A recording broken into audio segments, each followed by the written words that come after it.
السلام علیکم ناظرین، میں ہوں کمل دعا اور آپ دیکھ رہے ہیں پروگرام گہری نظر سجاد میر کے ساتھ۔ امید کرتے ہیں آپ سب ٹھیک ٹھاک ہوں گے، اور آپ جیسے جانتے ہیں کہ ہمارے اس پروگرام میں اسٹوڈنٹس کا، یوتھ کا، نوجوانوں کا پینل بھی موجود ہوتا ہے۔ آج بھی ہمارے ساتھ اسٹوڈنٹس نے ہمیں جوائن کیا ہے۔ خوش آمدید کہوں گی آپ کو، اور حسب معمول معروف اور ممتاز تجزیہ نگار سجاد میر صاحب بھی ہمارے ساتھ موجود ہیں۔ کیسے ہیں عامر صاحب؟ اللہ کا شکر ہے۔ میر صاحب، آج جیسے کہ آپ جانتے ہیں کہ اسپیکر رولنگ کیس کا جو فیصلہ ہے، سپریم کورٹ کا فیصلہ، مختصر فیصلہ وہ آ گیا ہے۔ یوسف رضا گیلانی کو نااہل قرار دے دیا گیا۔ اس حوالے سے بہت سارے ایسے سوالات ہیں جو وقت کی قلت کی وجہ سے تو میں نہیں کر سکتی، لیکن میں چاہتی ہوں کہ اس فیصلے کے حوالے سے آپ کی اسیسمنٹ کیا ہوگی، کیا تجزیہ کریں گے؟ ٹھیک بات ہے، آپ مجھے نظر آ رہا ہے پلندہ رکھا ہوا اپنے سوالوں کا، لیکن کوشش کروں گا کہ آپ کے سوالات کو پریمپٹ کرتے ہوئے جواب۔ دیکھیں، یہ بہت تاریخی فیصلہ ہے، اور میرا خیال ہے پاکستان کی تاریخ میں اس کو یاد رکھا جائے گا، اور اس کی توقع تھی کہ فیصلہ یہی آنا تھا۔ جب سپریم کورٹ نے ایک لمبا عرصہ ہے کہ صدر کا وہ کہتے ہیں، بار بار کہتے ہیں خط لکھو خط لکھو خط لکھو، یہ اس بات کو قانونی موشگافیوں میں پیچیدگیوں میں الجھاتے رہے۔ آخر وہ وقت آ گیا جبکہ انہوں نے توہین عدالت کا نوٹس دیا۔ اصل میں یہ فیصلہ صدر کے خلاف ہے، وزیر اعظم کے خلاف نہیں ہے۔ وزیر اعظم کے خلاف تو اس لیے کہ اس نے اپنی جان کی قربانی پیش کر دی کہ میں حاضر ہوں، ہاں میں حاضر ہوں، میری قربانی لے لیں، صدر کو کچھ نہ کہیں، well done for the sake of party. یعنی وہ سیاسی شہید بن گئے، یہ کہا سیاسی شہید بننے کا انہیں جو شوق تھا وہ شاید وہ پورا کرنا چاہتے تھے۔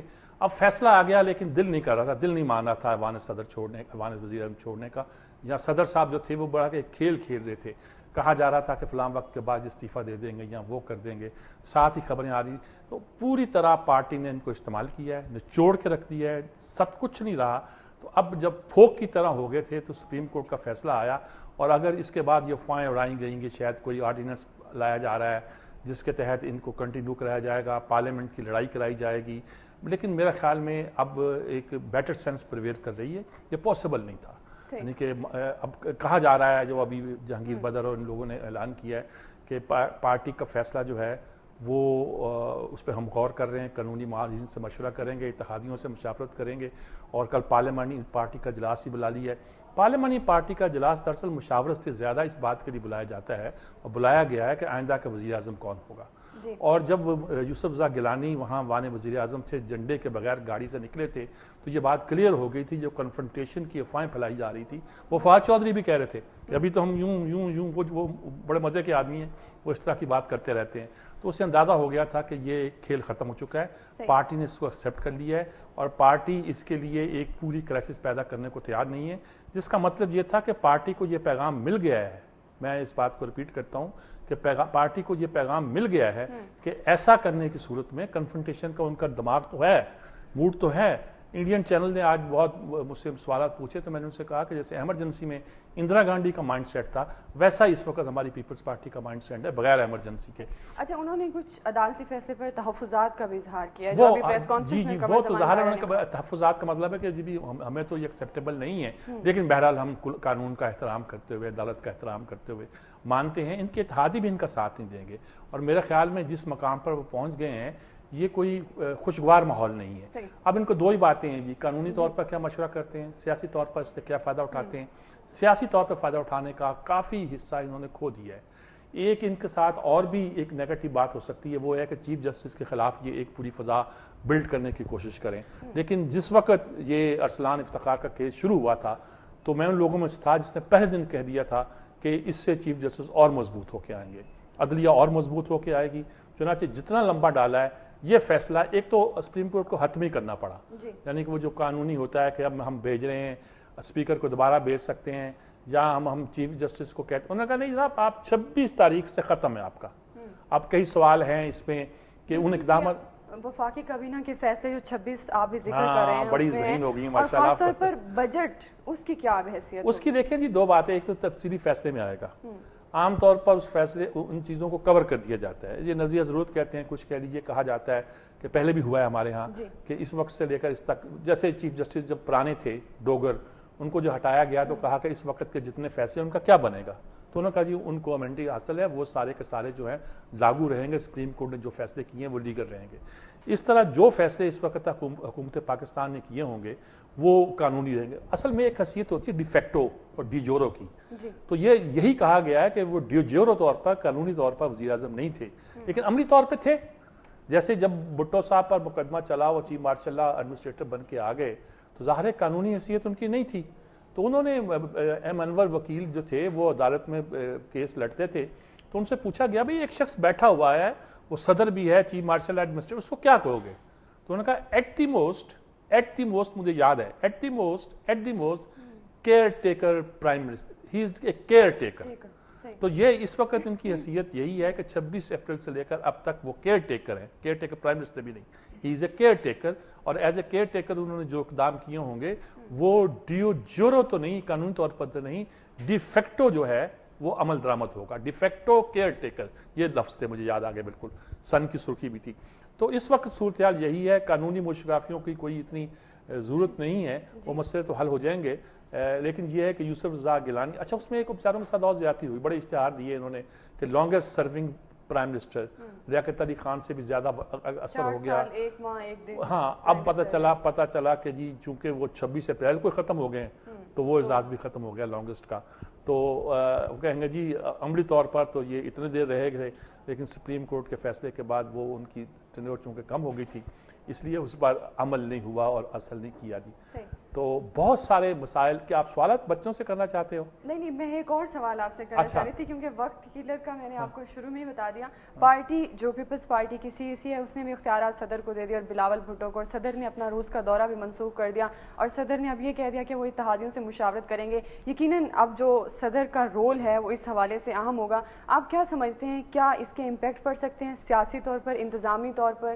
صدر کو روس کا دورہ اس لیے منسوخ کرنا پڑا، صدر ہوتے تو چلے جاتے، اس لیے منسوخ کرنا کہ وہ پارٹی چیف بھی ہیں، یعنی کہ کو چیئرمین چھوڑیں، پارٹی چیف ہیں، وہ پارٹی چیف کے طور پر انہیں یہاں فیصلے کرنے ہیں. تبھی ہم کہتے ہیں یہ 2 عہدے نہیں رکھو.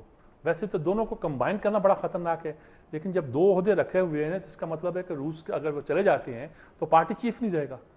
پارٹی کے بہاف پہ کون فیصلے کرے گا؟ صدر کے بغیر تو خیر ملک کا گزارا ہو جائے گا.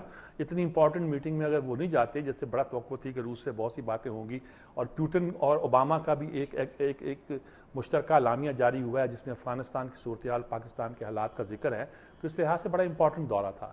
لیکن وہ دورہ چونکہ اب نہیں ہوگا تو ہماری طرف سے کچھ صدر نے جو پیش رفت کرنی تھی اس کی تو ہم نہیں کہہ سکتے، لیکن پارٹی چیف کے طور پر انہیں بہت سے اہم فیصلے کرنے ہیں اور ان کا یہاں رہنا بہت ضروری ہے. جی میر صاحب، جو ہمارے ساتھ اسٹوڈنٹس ہیں ان کو شامل کریں گے. شہزاد علی، بہت شکریہ جوائن کرنے کے لیے. کیا سوال ہے آپ کے پاس؟ السلام علیکم، my name is Shahzad Ali, representing university of management and technology. سب سے پہلے شکریہ سجاد میر صاحب کی گفتگو کا، بڑی انفارمیٹیو اور کوالٹیٹیو تھی.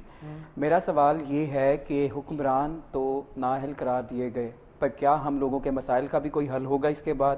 کیا نئے آنے والے حکمران ایک مسئلہ ہے یا ہمارے مسائل جیسا کہ لوڈ شیڈنگ ہے وہ بھی مسئلہ اس وقت سمجھا جا رہا ہے؟ دیکھیں جی بات یہ ہے کہ پارٹی تو یہی آئے گی، انہی کا نامینی آئے گا، انہی کی پالیسیاں چلیں گی، لیکن فرق یہ پڑے گا کہ جو ان کی اکڑ تھی اور اڑی تھی، ہر بات پہ ڈٹ جانا تھا کہ ہم یہ بات نہیں مانتے، قانون طور پہ نہیں مانتے، اس پہ ڈنٹ پڑے گا. اور پبلک اپینین بھی بنے گی کہ عدالتیں بہت کچھ کر سکتی ہیں اور ان کے فیصلوں پر عمل درآمد کرنا ایک مرحلہ آتا ہے، لازمی ہو جاتا ہے. یہ ایک کوالٹیٹیو چینج جو پاکستان کے حکمرانوں کے مائنڈ سیٹ میں، لوگوں کے مائنڈ سیٹ میں اور اپوزیشن میں آئے گی، اس کا امپیکٹ پڑے گا. سفر لمبا ہے ہمارا جی، یعنی کہ ہم آہستہ آہستہ یہ ملک ان گورنیبل بنتا جا رہا ہے، لیکن ہمیں توقع یہ کرنی چاہیے کہ اس طرح کے 2-3 جھٹکے لگیں گے ان پولیٹیشین کو تو یہ بہتر طور پر حکمرانی کے قابل ہو سکیں گے. جی محمد ارسلان UMT سے جوائن کیا، کیا سوال ہے آپ کے پاس؟ سر میرا جو سوال ہے یہ سپریم کورٹ کے اس ڈیسیژن کے اوپر ہے کہ سپریم کورٹ نے یہ ڈیسیژن تو دینا تھا لیکن اتنا اس سے لیٹ کیوں کر دیا، اس کو اتنا زیادہ لٹکا کیوں دیا؟ کیا سپریم کورٹ کے اوپر کوئی سیاسی دباؤ تھا، پریشر تھا کوئی؟ نہیں، سیاسی دباؤ نہیں تھا، مصلحت تھی ایک. وہ کوشش کر رہے تھے کہ حکومت کو ڈیسٹیبلائز نہ کریں، تختہ نہ الٹیں، بدلے نہیں. وہ چاہتے تھے کہ یہ اپنی اصلاح خود کر لیں اور ہم جو بار بار اصرار کر رہے ہیں اس پہ عمل کریں، لیکن وہ اکڑ دکھا رہے تھے، بار بار اس بات پہ اصرار کر رہے تھے کہ ہم سپریم ہیں، اور بار بار اس بات کی کوشش کر رہے تھے کہ بتائیں ہم سپریم کورٹ کے فیصلے نہیں مانگے تھے تو کیا ہو جائے گا ہمارا. فوج غیر جاندار تھی، کون ہم سے فیصلوں پہ عمل درآمد کرائے گا. یہ ہماری سول سروس کی بھی کمزوری ہے، یعنی ایک فیصلہ جب آ جاتا ہے تو اصولی طور پر سول سروس کو وہ فیصلے اوبے نہیں کرنے چاہیے جو اس وقت کے پولیٹیشین دے رہے ہوں. لیکن یہ چونکہ ہمارے یہاں کلچر نہیں تھا، ہم فوج کا انتظار کرتے تھے. اب میرا خیال ہے کہ فوج کا بھی میسج پہنچ گیا ہوگا کہ ہم آپ کا ساتھ نہیں دیں گے، سپریم کورٹ کا فیصلہ آ گیا ہے، اور انہوں نے سوچا ہوگا کہ اب کیا کریں، اب تو ہمیں جانا ہی پڑے گا. تو یہ فیصلے میں جو ڈیلے ہوئی ہے، یہ حکومت کو ایک ٹائم دیا انہوں نے، بڑی عزت و آبرو سے بار بار کہا ہے کہ آپ یہ خط لکھ دیں، آپ خط لکھ دیں، آپ یہ کر دیں. ہم نہیں کہتے کہ ان کے خلاف کارروائی کریں، ہم کہتے ہیں کہ لیگل ہمارے پیسے پڑے وہ منگوانے کے لیے خط لکھ دیں. ساری باتیں انہوں نے کی، جب بات نہیں مانی تو انہیں بادل ناخواستہ یہ فیصلہ کرنا پڑا. جی سمن سرفراز، آپ کے پاس کیا سوال ہے؟ السلام علیکم سر. میرا کویشچن یہ ہے کہ جس طرح آپ نے ابھی بتایا ہے کہ انہی کے ممبرز ہوں گے جو آگے آئیں گے اور پرائم منسٹر کی سیٹ سنبھالیں گے. اس میں یہ جو بہت اپڈیٹ آئی ہوئی ہے وہ یہ آئی ہے کہ علی موسیٰ گیلانی صاحب جو ہیں ان کو لسٹ میں شامل کیا گیا ہے to be the next prime minister. سب چینج کی بات کر رہے ہیں. ہماری پولیٹیشین یا پولیٹکس میں یہ چینج کیوں نہیں آ رہا ہے؟ کیوں ایک ہی فیملی کو پروموٹ کیا جا رہا ہے ان نہیں، وہ آپ کی بات درست ہے، لیکن میرا خیال میں یہ خواہش ہوگی، ہو سکتا ہے یوسف گیلانی کی، لیکن اس خواہش کا مطلب ہے کہ وہ پھر لڑائی کرنا چاہتے ہیں عدالت عظمیٰ کے ساتھ، کہ جس شخص کے بارے میں تاثر تھا کہ کرپشن کے کیس پہ ملوث ہے، لو ہم نے منہ پہ وہی تھپڑ مارا. یہ کرتے رہے ہیں. عرفان قادر کے معاملے میں بھی، دوسرے نیب کے معاملے میں بھی، دار حسین کے خلاف بھی فیصلہ بعد میں دینا پڑا، بہت کرتے رہے ہیں. نہیں تو میرا خیال میں یہ فیصلہ نہیں ہوگا. پارٹی کے اندر بھی اس میں ریزنٹمنٹ ہوگی، پارٹی اس کے لیے تیار نہیں ہوگی، اور پارٹی یوسف رضا گیلانی کی نہیں ہے. پارٹی تو زرداری کی ہے. زرداری کی خواہش تھی کہ فریال گوہر ان کی بہن جو ہے، فریال گوہر کہہ رہا ہوں، فلیار تالپور جو ان کی بہن ہے، وہ اس کو وزیر اعظم بنایا جائے. لیکن چونکہ وہ بھی سندھ سے ہیں تو خواہش ان کی شاید یہی ہے پارٹی کی کہ پنجاب سے کیا جائے. ورنہ اپنے عزیزوں رشتہ داروں کو اگر آگے کرنے کا رجحان پیدا ہو جائے تو یہ میرا خیال میں یوسف رضا گیلانی ابھی نہ ان کے بیٹے اس قابل ہیں، بلکہ مقدمات ہیں دونوں پر. ایف اے ڈی این کا مقدمہ تو اب زیادہ طاقت کے ساتھ ان کے ساتھ موجود ہے. ایسی صورت میں مجھے نہیں توقع کہ کوئی ایسی غلطی یا حماقت جو ہے پیپلز پارٹی کرے گی. جی قاسم صفدر، آپ کے پاس کیا سوال ہے؟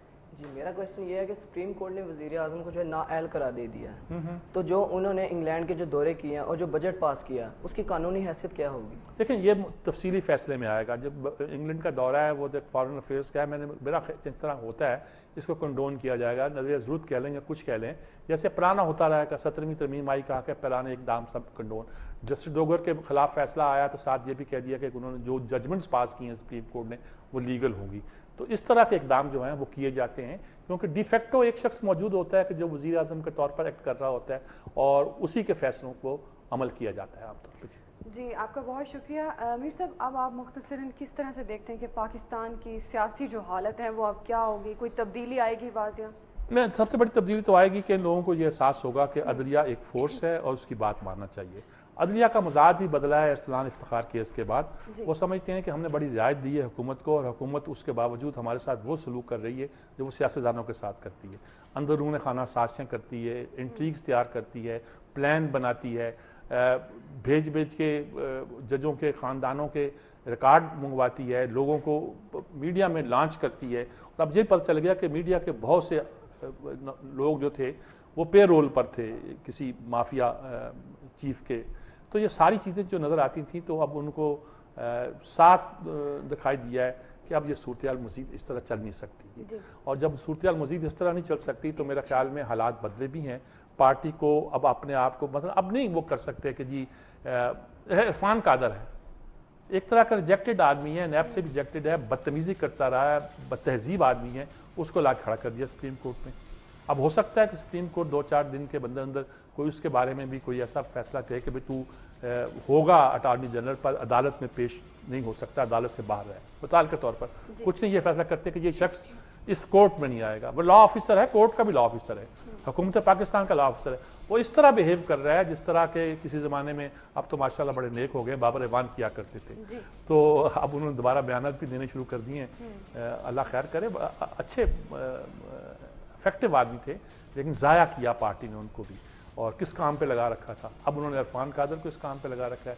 ان کی پوری کہانی ہے، کسی وقت اگر موقع ملا تو ان کہانیوں کو بھی بیان کیا جا سکتا ہے. اچھا میر صاحب اگر دیکھیں تو یہ یہ ایک ایگزیکٹو سچویشن ہے اس کو اگر اس طرح سے دیکھا جائے، لیکن اگر عوامی سطح پر دیکھا جائے تو لوڈ شیڈنگ جو دن بدن بڑھتی جا رہی ہے، کیا اس کی طرف بھی دھیان آئے گا؟ کوئی دیکھے گا، کوئی سوچے گا؟ آج ہی صبح میں نے لکھا تھا کہ غوث اعظم کی اولاد ہے اور ہم ان کو انہی کی پکڑ میں دے دیا جائے، اور المدد جا غوث اعظم المدد. میں نے کہا شرک کا الزام لگاؤ، شیل اللہ یا عبد القادر جنانی، کچھ بھی لگاؤ، لیکن ہماری مدد ہو کہ غوث اعظم کی اولاد کہلانے والے شخص میں کے زمانے میں ہمارے ساتھ یہ ظلم ہو رہا ہے. لوگ دیکھا دعا تو میری جلدی سنی گئی ہے. اللہ کرے گا تو کہ لوڈ شیڈنگ کے عذاب سے بھی ایک نحوست کا سایہ بھی تو ہوتا ہے نا بہت سارا، جو ان کے ہونے سے ہمارے ہاں تھا.